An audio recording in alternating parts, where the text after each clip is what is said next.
Apprendre la gratitude. Vivre dans une société demande d'avoir certaines dispositions morales pour un bien-être social. Ces aptitudes morales répondent à certaines normes sociales. On ne peut s'épanouir dans une société sans compter sur l'autre. L'homme est un animal social, disait Aristote. Cette assertion montre un aspect très important de la vie de l'homme, la sociabilité. Être sociable, c'est être prêt à considérer l'autre comme son égal et de tout se faire pour ne pas déranger sa quiétude. C'est dans cette logique qu'il est conseillé d'avoir l'aptitude à rendre grâce à votre prochain lorsqu'il se montre bienséant envers votre personne. Cette capacité à dire merci est appelée gratitude.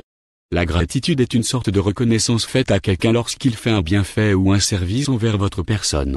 De ce fait, voici quelques astuces pour apprendre la gratitude. La pédagogie. Apprendre la gratitude n'est pas facile car elle est considérée comme une aptitude naturelle que tout le monde dispose. Par ailleurs, il faut la réveiller et la faire vivre. La pédagogie est un moyen efficace pour apprendre la gratitude. Pour les enfants, elle passe par l'éducation, qui est un pilier essentiel d'un bon développement social. L'éducation se fait normalement dès le bas âge, avec un ensemble de préceptes et de pratiques qu'il faut respecter. Pour apprendre la gratitude, avec la pédagogie, il faut appliquer certaines pratiques qui découlent de la manifestation de la gratitude comme dire merci, sourire quand il le faut, entre autres. Savoir partager votre vie avec les personnes qui vous entourent. Apprendre la bienveillance et la gratitude peut passer par les personnes qui vous entourent.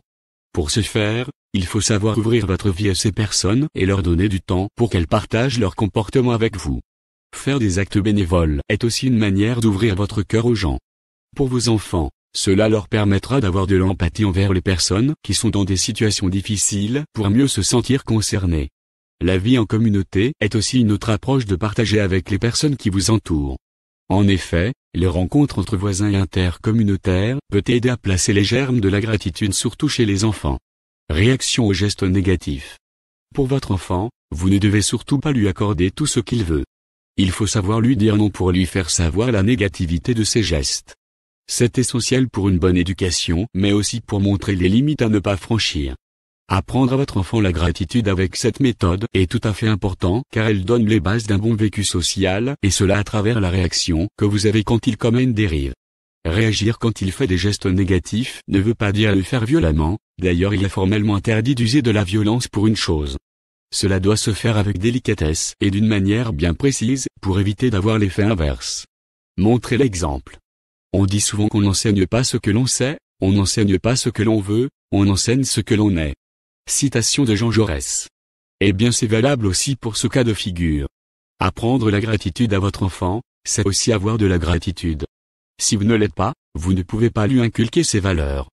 C'est d'autant plus difficile car étant un réflexe à avoir sur tous les gestes. Si vous ne montrez pas de gratitude quand il fait des gestes de bienveillance envers vous ou une autre personne, il ne montrera pas de gratitude envers qui que ce soit. Donc il faut montrer l'exemple.